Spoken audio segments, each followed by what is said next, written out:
প্রথমেই ছোটবেলা থেকে আমরা শুনছি ওকে তো ভূতে ধরেছে তাই ওরকম পাগলামো করছে, ওঝার কাছে নিয়ে যেতে হবে। এটা আসলে কি মানে ওটা কি সত্যি ঝাঁটা দিয়ে উঠতে হয়? এটা অনেকের বিশ্বাস, পার্সোনাল একটা বিলিভ হতে পারে, বা কোনো কালচারাল বিলিভ হতে পারে, কোনো জায়গার বিলিভ হতে পারে। এবং এতে ওঝা হয়তো ঝাঁটা দিয়ে মারে, কিন্তু তাতে কতটা ভূত যায় আমার জানা নেই।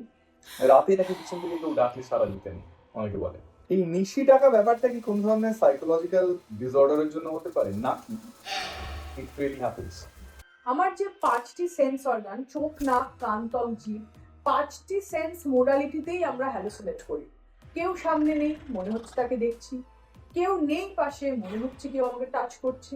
এই বশ করা ব্যাপারটা আসলে কি, আদৌ এগুলো পসিবল কোনোদিনও, বা কেন এর প্রয়োজন? আমি আমার পার্টনারের অ্যাটেনশন আমার প্রতি চাই, বা আমি আমার পার্টনারের সময় চাই, বা বিশ্বাসযোগ্যতা চাই, ট্রাস্ট, বা একে অপরের প্রতি একটা আন্ডারস্ট্যান্ডিং, এটা আমি চাই। তো আমি কি করলাম, আমি জ্যোতিষের কাছে গেলাম। নমস্কার, আমি সুমন, আপনাদের সবাইকে স্বাগত Ananya Sengupta, psychologist, family therapist, ওনার অফিসিয়াল ফেসবুক পেজ এবং ইউটিউব চ্যানেলে আমরা বিভিন্ন বিষয় নিয়ে এরকম ভাবে প্রত্যেক সপ্তাহে, প্রত্যেক মাসে আপনাদেরকে নতুন নতুন ভিডিও উপহার দিই। এবং আজকেও তার অন্যথা নয়, আমরা আজকে এমন একটা বিষয় নিয়ে আলোচনা করব যেটা ভয় এবং বিনোদন দুটোর ক্ষেত্রে আপনার কাছে ইকুয়ালি ইম্পর্টেন্ট। হাসির কোনো কারণ নেই, কারণ আমরা যতই বলি না কেন যে ভূতে ভয় পাই, কিন্তু ভূতের সিনেমা আমরা আঙুলের ফাঁক দিয়ে দেখতে পছন্দ করি। অর্থাৎ ভূত বিষয়টাকে আমরা সবাই এনজয় করি। আমরা ছোটবেলা থেকে দেখে আমরা বড় হয়েছি যে লোকে বলতো যে এই ভূতে ধরেছে, ওঝা আসলো, এখানে ঝাঁটা দিয়ে তাড়াবে, সেরকম একটা ব্যাপার, ভূত তাড়াবে। আদতে এটা কতটা যুক্তিগ্রাহ্য সেই নিয়ে প্রশ্ন করবো, বিভিন্ন রকমের উত্তর আমরা চোখে ভাসে। Ananya Sengupta, psychologist, family therapist কি বলছেন এটা নিয়ে, সেই নিশ্চয়ই আমরা আপনাদের সামনে আলোকপাত করবো। প্রথমেই ছোটবেলা থেকে আমরা শুনছি ওকে তো ভূতে ধরেছে তাই ওরকম পাগলামো করছে, ওঝার কাছে নিয়ে যেতে হবে। এটা আসলে কি মানে ওটা কি সত্যি ঝাঁটা দিয়ে উঠতে হয়? আহ, ব্যাপারটা বা খানিকটা মজার, আবার ভূতের যেহেতু সেহেতু ভৌতিকও। তো এটা অনেকের বিশ্বাস, পার্সোনাল একটা বিলিভ হতে পারে, বা কোনো কালচারাল বিলিভ হতে পারে, কোনো জায়গার বিলিভ হতে পারে। তো তার ঊর্ধ্বে উঠে গিয়ে যদি বলতে হয়, তাহলে বলবো যে এটা একটি সাইকিয়াট্রিক ডিসঅর্ডার। ভূতে ধরেছে, ভর পড়েছে, এই ঠাকুরের ভর পড়েছে, বা কোনো মানুষের ভর পড়েছে, মৃত্যুর পর ফিরে এসছে, এগুলো কিন্তু একটি মানসিক সমস্যার বহিঃপ্রকাশ। এবং এতে ওঝা হয়তো ঝাঁটা দিয়ে মারে, কিন্তু তাতে কতটা ভূত যায় আমার জানা নেই। কিন্তু psychiatric treatment along with psychological counselling, psychotherapy অবশ্যই ভূত পালায়। পরবর্তী কোয়েশ্চেনে আসবো, সেই কোয়েশ্চেনটা ওই আগের কোয়েশ্চেন থেকেই অ্যালাইন। অর্থাৎ অনেকেই বলে, মানে আমি শুনছিলাম কিছুদিন আগে, তমাল বলে আমার একটা বন্ধু আছে, তমাল বলছিল যে নিশির ডাকে নাকি পিছন থেকে ডাক দিলে নাকি সারা দিলে নাকি একবার ডাকলে নাকি ঘুরে তাকাতে নেই, এসব ব্যাপার। এগুলো সুপারস্টিশন, কেউ বলে কেউ বলে না এগুলো সত্যি। ঠিক একই রকম ভাবে রাতে নাকি পিছন থেকে কেউ ডাকলে সারা দিতে নেই, অনেকে বলে। এই নিশি ডাকা ব্যাপারটা কি কোন ধরনের সাইকোলজিক্যাল ডিসঅর্ডারের জন্য হতে পারে নাকি ইট রিয়েলি হ্যাপেন্স? আবারও সেটা বিশ্বাসের জায়গা। যারা বিশ্বাস করেন তাদের কাছে নিশি আসে, এবং যারা বিশ্বাস করেন না, হয়তো মেবি আমার আর তোমার মতো মানুষজন, তাদের কাছে এই এক্সপ্লেনেশনটা হচ্ছে হ্যালুসিনেশন, যেখানে স্টিমিউলাসটা প্রেজেন্ট নেই, কিন্তু মনে হচ্ছে সেটা রয়েছে। যেরকম রাস্তায় আমি একা যাচ্ছি, কেউ নেই, কেউ থাকতে পারে না, ইন রিয়েলিটি কেউ নেই, বাস্তবে কেউ নেই, কিন্তু আমার মনে হচ্ছে কেউ আমাকে ডাকছে।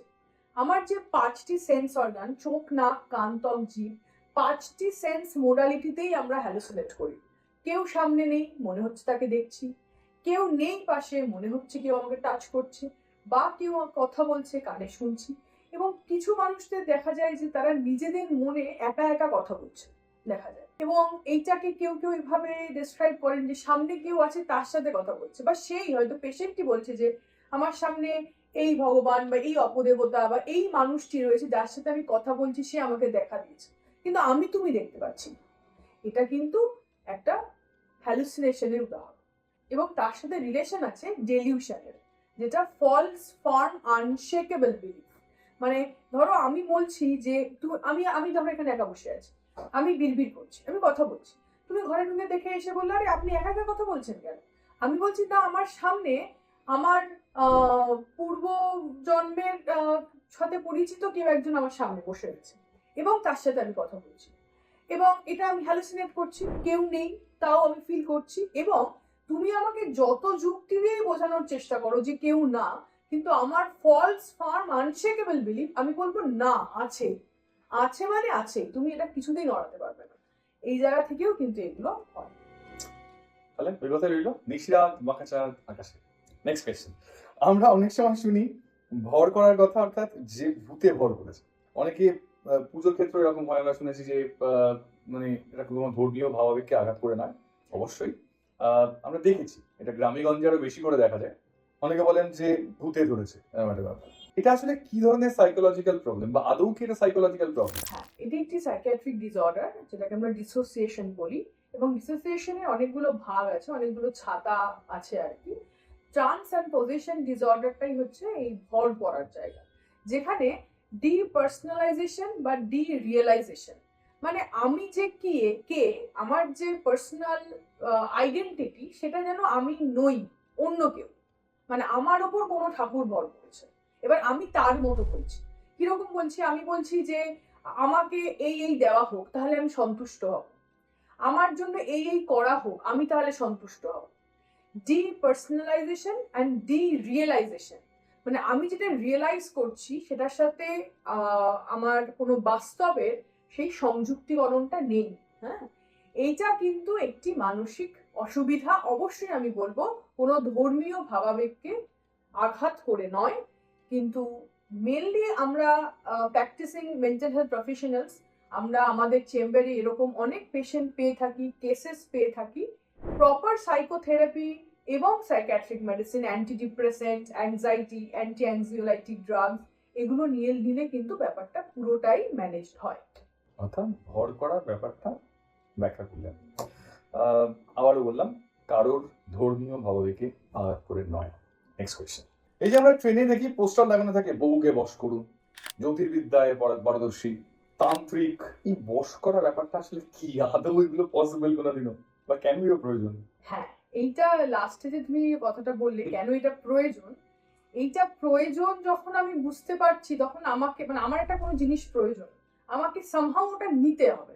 এবার সেইটা নিচ্ছে আমি একটা খুব বেঁকা রাস্তা দিয়ে, সোজা রাস্তা দিয়েও কিন্তু নিতে পারি।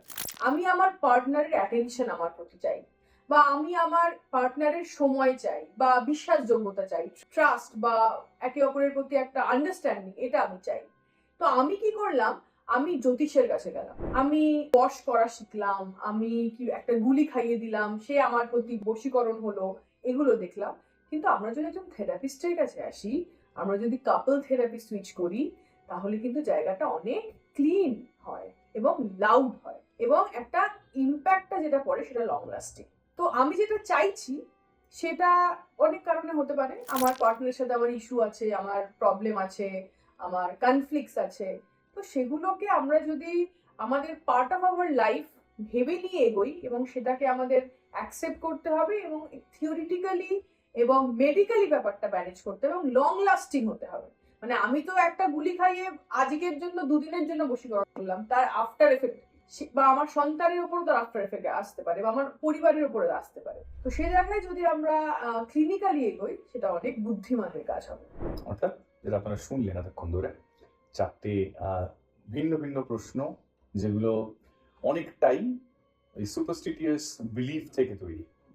অর্থাৎ সবাইকে একটা কথাই বলবো আমরা আজকের এই শো থেকে, বিজ্ঞান প্রযুক্তি, আমরা এটাকে নিয়ে নিয়মিত কথা বলি। তার মেইন উদ্দেশ্যটাই হলো এটা, যে নিজেকে, নিজের মনের জানলাটাকে এত উদার করতে হবে যেখানে রোজ আলো, রোদ, বৃষ্টি, সেগুলো ইকুয়ালি আপনাকে নাড়া দিয়ে যায়। এবং সেগুলো না হলে এরকমই কুসংস্কারাচ্ছন্ন বন্ধাত্ম আপনাকে আরো বেশি করে চেপে ধরবে।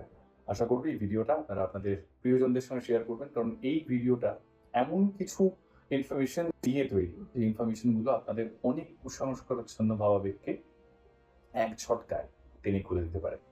ধন্যবাদ আমাদের সঙ্গে থাকার জন্য। ইউটিউব চ্যানেল সাবস্ক্রাইব করতে ভুলবেন না, ফেসবুক এবং ইনস্টাগ্রামে অবশ্যই ফলো করবেন আমাদের।